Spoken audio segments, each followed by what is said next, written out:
नमस्कार, आप देख रहे हैं 22 का महासमर। आपके साथ मैं हूं चंदन सिंह। तो शुरू करते हैं अपने चुनावी शो को। 22 का महासमर, हर दिन का अपडेट सियासी हलचल के साथ। मैं मौजूद राहुल राजपूत और एक ऐसा चुनावी शो जिसकी हर एक रिपोर्ट आपके सवालों को सियासी धुरंधरों के सामने रखेगी।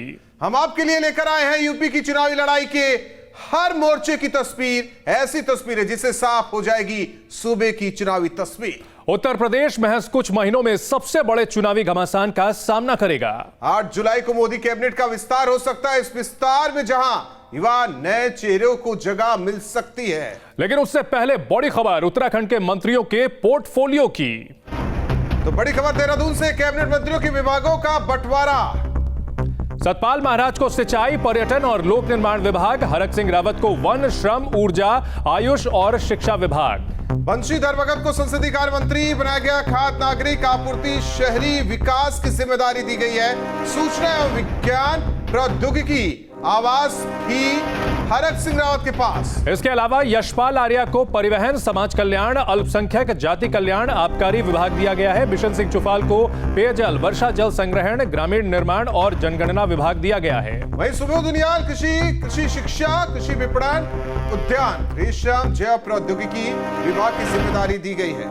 अरविंद पांडे को विद्यालय शिक्षा, खेल, युवा कल्याण, पंचायती राज विभाग दिया गया है। गणेश जोशी को सैनिक कल्याण, औद्योगिक विकास, लघु सूक्ष्म एवं मध्यम उद्यम, खादी एवं ग्रामोद्योग विभाग दिया गया है। और डॉक्टर धन सिंह रावत की बात करें, चिकित्सा शिक्षा एवं चिकित्सा स्वास्थ्य, उच्च शिक्षा, आपदा प्रबंधन एवं पुनर्वास प्रोटोकॉल सहकारिता विभाग दिया गया है। सुरेंद्र असील हमारे साथ सहयोगी जुड़ चुके हैं। सुरेंद्र, पहले के मुकाबले क्या किसी का कद बढ़ा है या फिर वही पुराने विभाग हर एक मंत्री को?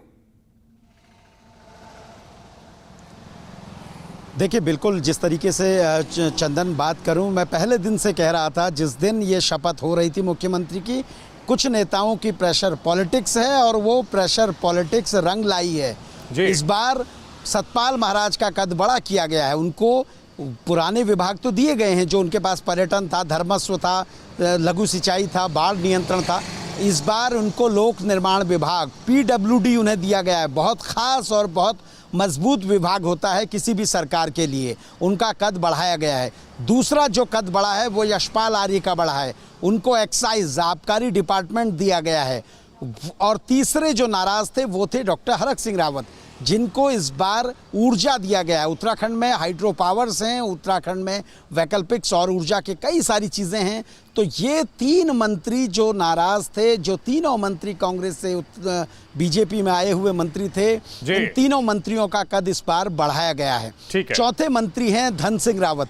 धन सिंह रावत को इनाम दिया गया है। धन सिंह रावत ने पूरा मैनेजमेंट किया था, सबको मनाने की कोशिश की थी। प्रधानमंत्री, वो माफ कीजिएगा, गृह मंत्री अमित शाह से सबकी बात कराई थी। उनको इस बार हेल्थ मिनिस्टर बनाया गया है। हम लगातार सवाल उठा रहे थे कि आखिरकार। ठीक है, बहुत शुक्रिया सुरेंद्र पूरी जानकारी के लिए। तो जाहिर तौर पर जिस तरीके से उत्तराखंड में मंत्रियों को पोर्टफोलियो दिया गया है, विभागों की जिम्मेदारी दी गई है, केंद्रीय कैबिनेट में जल्द फेरबदल हो सकता है। वहीं कैबिनेट से कई मंत्रियों की छुट्टी हो सकती है। बताया जा रहा है कि कई नेताओं को दिल्ली बुलाया गया। चंदन, ज्योतिरादित्य सिंधिया, नारायण राणे, सर्बानंद सोनोवाल समेत कई नेता इसमें शामिल हैं। इस विस्तार में पशुपति पारस, जेडीयू अध्यक्ष RCP सिंह को भी जगह मिल सकती है। इस कैबिनेट विस्तार में यूपी, उत्तराखंड के संभावित नेताओं की बात करें तो अनुप्रिया पटेल, प्रवीण निषाद, वरुण गांधी, रीता बहुगुणा जोशी, अनिल बलूनी, तीरथ सिंह रावत को मोदी कैबिनेट में जगह मिल सकती है। यानी कि उत्तराखंड और उत्तर प्रदेश में कई सांसद जो कि दिल्ली के दरबार में मंत्री रहेंगे।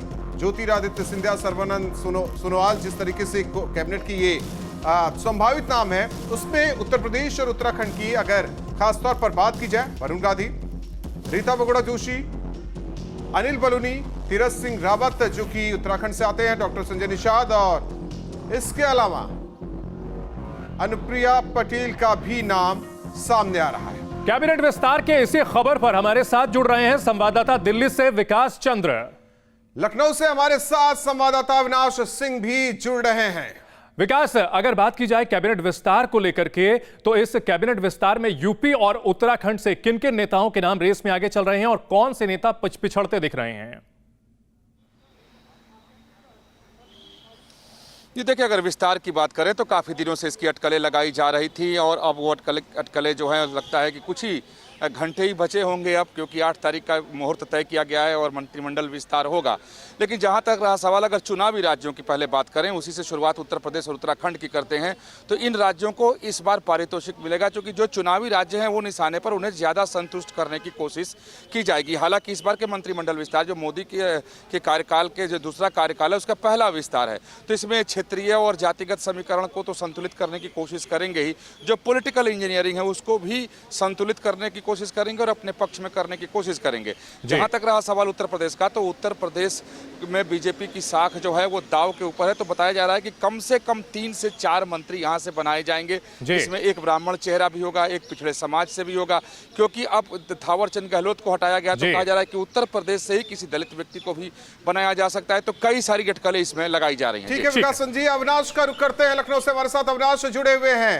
गठबंधन में जो क्षेत्रीय दल हैं, जिस तरीके से निषाद पार्टी या फिर अनुप्रिया पटेल की अपना दल है, सवाल इससे लेकर भी है, नाम इनके भी सामने आ रहे हैं, तो किस तरीके से सब कुछ बंदोबस्त के जरिए 2022 का भी रोड मैप तैयार हो रहा है इस कैबिनेट के जरिए?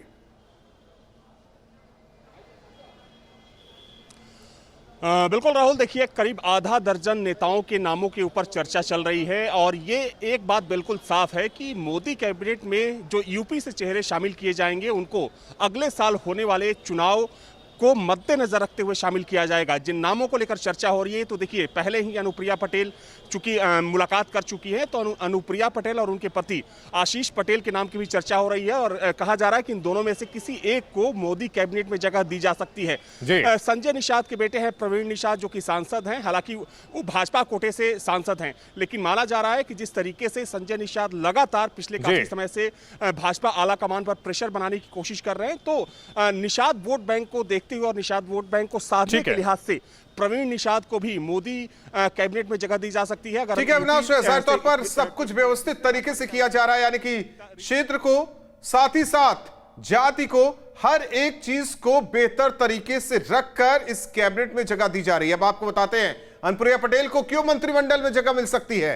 2014 में अनुप्रिया पटेल स्वास्थ्य राज्य मंत्री बनी थी, 2019 में केंद्रीय मंत्रिमंडल में जगह उन्हें नहीं मिली। चंदन, यूपी में 9 विधायकों वाले अपना दल से एक मंत्री है। 2019 के योगी मंत्रिमंडल विस्तार में कोटा नहीं बढ़ा। यूपी के 17 जिलों में 15% से ज्यादा कुर्मी वोटर हैं और इसीलिए अनुप्रिया पटेल की अहमियत काफी बढ़ जाती है, क्योंकि बीजेपी इन वोटरों को अपने साथ बनाए रखना चाहेगी। केंद्र सरकार जल्द ही मंत्रिमंडल का विस्तार करने जा रही है और माना जा रहा है कि निषाद पार्टी को भी केंद्रीय मंत्रिमंडल में जगह मिल सकती है। निषाद पार्टी के राष्ट्रीय अध्यक्ष डॉक्टर संजय निषाद के तेवर ढीले नजर आ रहे हैं और वो कम से कम इस साल 2022 के चुनाव तक बीजेपी का साथ नहीं छोड़ने की बात कर रहे हैं। इन्हीं सभी मुद्दों को लेकर न्यूज स्टेट संवाददाता ने डॉक्टर संजय निषाद से बातचीत की। उत्तर प्रदेश में 22 के महासमर के लिए सभी पार्टियों ने तैयारियां शुरू कर दी हैं। हमारे साथ डॉक्टर संजय निषाद हैं। सर, जिस तरह से तमाम पार्टियां इस समय पूर्वांचल में काफ़ी तेज़ी से पैठ बना रही, क्या कहेंगे, कितना जो राजनीतिक समीकरण है आपके जो वोट बैंक है उसमें सेंध लगा रहा है? अब देखिए, जिसके घर में कोई हथियार नहीं होता है या पक्की दीवार नहीं होती है, उसी के घर में सेंधमारी होती है, डकैती होती है। भाई दलित के पास हथियार है, उसके बाद पार्टी है, झंडा टोपी है, उनके पास संविधान में सुरक्षा है, उसके यहाँ तो वोट का कोई डकैती नहीं है। आज के दिन में मौर्या में भी देख लीजिए, उप मुख्यमंत्री हैं मौर्या जी, उनके यहाँ भी कोई किसी को रोड पर आंदोलन करने की जरूरत नहीं है, वहाँ कोई डकैती नहीं चल रही है। आज के दिन में देख लीजिए शर्मा जी हैं, ब्राह्मण समाज में कोई डकैती नहीं चल रही। एक तो हम नाविक हैं, जिस नाव में सवार होंगे कभी डूबने नहीं देंगे। हम तो यही कहेंगे ना कि भाई छेदा बंद करेंगे, हम तो बंद करेंगे ना, पानी भी आएगा निकाल के बाहर करेंगे। हम भारतीय जनता पार्टी के साथ हैं, काहे डूबने देंगे उसे, लेकिन जो छेदा करने आएगा उसे डुबाया जाएगा ना। प्रवीण निषाद को मंत्रिमंडल में जगह मिल सकती है। संत कबीर नगर से सांसद हैं प्रवीण निषाद। निषाद पार्टी के अध्यक्ष संजय निषाद के बेटे हैं। निषाद पार्टी के पास विधानसभा में एक भी सीट नहीं, विधान परिषद में एक भी सीट नहीं है, इसीलिए संजय निषाद खुद को एमएलसी मनोनीत करने की मांग कर रहे हैं। प्रेशर पॉलिटिक्स लगातार कर रहे हैं संजय निषाद और माना जा रहा है कि प्रवीण निषाद को केंद्रीय मंत्रिमंडल में इस बार शामिल किया जा सकता है। हो सकता है कि जिस तरीके से उन्हें केंद्रीय कैबिनेट में जगह मिल सकती है उनके बेटे को, तो ऐसे में थोड़ा ढीले भी पड़ सकते हैं उनके पिता संजय निषाद। हालांकि ये भी मांग कर रहे हैं कि यूपी विधान परिषद में एक सीट उन्हें भी मिल जाए। तो 22 के महासमर में गठबंधन पॉलिटिक्स अपने चरम पर है। यूपी की गद्दी पर बैठना है तो गठजोड़ जरूरी है और हर बड़ी पार्टी इसकी अहमियत को समझ रही है। 2022 में सियासी उलटफेर के लिए अखिलेश यादव दिल्ली पहुंचे हैं। कयास लगाए जा रहे हैं कि यूपी में इस बार आप साइकिल की सवारी करेगी। बड़ी खबर यह है कि आम आदमी पार्टी और दोनों के बीच अंडरस्टैंडिंग हो चुकी है। अरविंद केजरीवाल से मिल सकते हैं अखिलेश यादव। दिल्ली में दोनों नेताओं के बीच मुलाकात हो सकती है। 2022 विधानसभा चुनाव में गठबंधन पर चर्चा संभव है। और इससे पहले आपको तस्वीरें न्यूज स्टेट ने दिखाई थी, जिस तरीके से जन्मदिन की बधाई देने की बात कहकर संजय सिंह अखिलेश यादव से मुलाकात करते नजर आए। इसे शिष्टाचार मुलाकात उन्होंने बताया था। और इस मुलाकात के क्या मायने हैं यह भी समझना जरूरी है। यूपी में आप और एसपी के बीच गठबंधन का क्या क्यास लगाया जा रहा है चंदन, यह भी देखना बहुत जरूरी है, क्योंकि छोटे दलों को समाजवादी पार्टी अपने पाले में करने की कोशिश कर रही है। क्योंकि आम आदमी पार्टी दिल्ली में बड़ी हो सकती है लेकिन यूपी में छोटी है। और समाजवादी पार्टी की ओर से यह कहा गया, ये संकेत दिए जा रहे हैं कि दिल्ली से सटे हुए जो इलाके हैं वहां आम आदमी पार्टी का थोड़ा असर है, इसलिए वहां कुछ सीटें उन्हें दी जा सकती हैं। इनमें ग्रेटर नोएडा, गाजियाबाद में कुल 10 विधानसभा सीटें हो सकती हैं। हालांकि 7 महीने पहले केजरीवाल ने यूपी में चुनाव लड़ने का ऐलान भी किया था। हालांकि वहां एक साथ चाहिए, हो सकता है समाजवादी पार्टी साथ दे दे, एक दूसरे से गठबंधन कर यूपी के चुनाव 2022 में उतरे। अब आपको अखिलेश यादव का वो बयान सुनाते हैं जिसमें उन्होंने छोटे दलों के साथ जुड़ने की बात कही थी। तो सुनिए। समाजवादी पार्टी की कोशिश रहेगी कि ज्यादा से ज्यादा दलों को साथ लें, छोटे दलों से सभी से गठबंधन होगा। संवाददाता मोहित बख्शी इस खबर पर हमारे साथ जुड़ चुके हैं। मोहित, आम आदमी पार्टी साइकिल की सवारी कर सकती है, इसके संकेत तो मिल रहे थे। क्या रणनीति नजर आती है दोनों पार्टियों की? देखिए, दोनों ही एक दूसरे का सह लेना चाहते हैं कि किस तरीके की स्थिति है, क्योंकि संजय सिंह की जो मुलाकात हुई थी जन्मदिन के दिन वो कोई आम मुलाकात नहीं थी। उसमें कहीं ना कहीं बातचीत के संकेत दिए गए थे और इसी तरीके की स्थिति जो है आगे भी बन सकती है, क्योंकि ये भी कहा जा रहा है कि मुख्यमंत्री और पूर्व मुख्यमंत्री यानी अरविंद केजरीवाल और जो अखिलेश यादव है वो उनकी भी मुलाकात जल्द हो सकती है अगर बात बनी आगे तो। हालांकि अभी ये दूर की पौड़ी नजर आ रहा है, क्योंकि आम आदमी पार्टी का कितना अस्तित्व है, आम आदमी पार्टी ये वो समाजवादी पार्टी जो है वो भी तोड़ने में लगी हुई है और आम आदमी पार्टी ये जानना चाहती है कि कितना फायदा होगा समाजवादी पार्टी के साथ जाके। तो कुल मिला के देखिए 2022 के लिए रोड मैप तैयार हो रहा है, तैयारियां कोशिश की जा रही है कि गठबंधन में आके किस तरह। हालांकि 2022 तक कुछ ऐसी तस्वीर हमेशा नजर आती रहेगी, नेता एक दूसरे से मिलते रहेंगे और 22 का महासवार जारी है। रुकते हैं कुछ पलों के लिए, फौरन लौटते हैं एक छोटे से ब्रेक के बाद। ब्रेक के बाद आपका स्वागत है। यूपी विधान परिषद में एसपी के 4 सदस्यों का कार्यकाल पूरा हो गया। रामवृक्ष यादव, जितेंद्र यादव, श्रीराम सिंह यादव और लीलावती कुशवाहा का कार्यकाल खत्म हो गया। राहुल, और इन 4 सीटों पर चुनने के लिए कोई चुनाव नहीं होगा। ये 4 सीटें मनोनीत क्षेत्र की है, यानी बीजेपी जिन 4 मनोनीत सदस्यों के नाम राज्यपाल के पास भेजेगी वही सदन पहुंचेगा। 4 नए सदस्यों के नाम का फैसला बीजेपी कोर कमेटी की बैठक में होगा। एमएलसी चुनाव बीजेपी की क्या होगी रणनीति, ये बेहद अहम।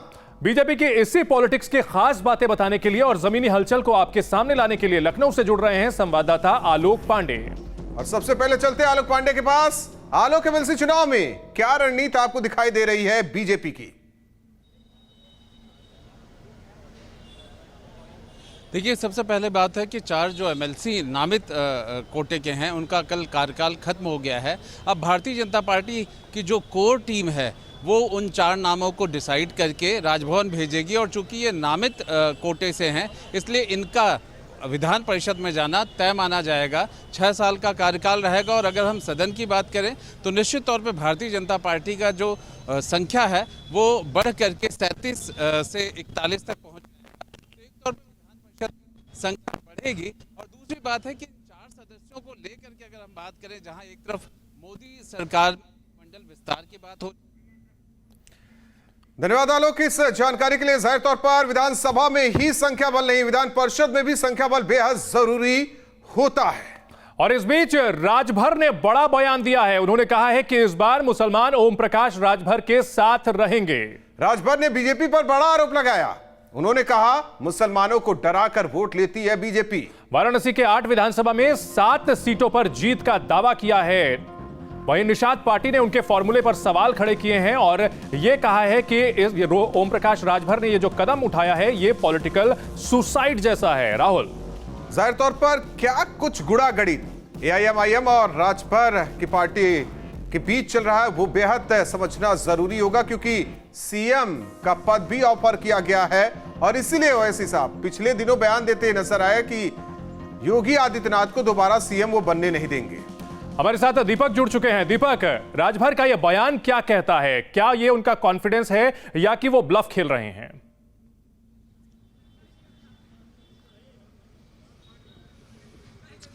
देखिए, राजभर की पुरानी आदत है राहुल की वो कुछ भी बोल देते हैं। उन्होंने तो संजय निषाद को 1 साल के मुख्यमंत्री के लिए भी प्रपोजल दिया था। तो राजनीति में उनकी बयानबाजी सभी को पता है कि वो जमीन पे रहते हुए बात नहीं करते हैं, वो कुछ भी बोल देते हैं जिसका कोई मायने नहीं निकाला जा सकता। उन्होंने ओवैसी के साथ गठबंधन किया है और उस ओवैसी के साथ गठबंधन किया है जो बहराइच से अपने कार्यालय का उद्घाटन करने जा रहे हैं। बहराइच वो जगह है जहां पे राजा सुहेल देव और सैयद सालासर मसूद गाजी के बीच की जो घटना है, जो द्वंद्व है, जो उन दोनों के बीच का राजनीतिक इतिहास है वो सभी को पता है और ये जो दोनों की दुश्मनी ये भी सबको पता है। ऐसे में दो दुश्मनों की अगर कहें तो एक साथ होना संजय निषाद को ये खटक रहा है और इन्होंने इसी बात को लेकर के प्रश्न उठाया है कि जिस राजभर समाज की बात करते हैं, जिस राजभर समाज को आगे ले जाने की बात करते हैं, उसी के राजा के हत्यारे को वो अपने साथ उसके वंशज को अगर जोड़ रहे हैं तो निश्चित रूप से ये उनके साथ गलत कर रहे हैं। और अगर वो अपने समाज को लेकर के चले जिस तरह से पिछले 5 सालों में चला उन्होंने, तो वो एक अलग मुकाम पाएंगे। ठीक है, वैसी को उन्होंने सीधे तौर पे संजय निषाद ने कहा ये यूपी में कुछ भी नहीं कर पाएंगे।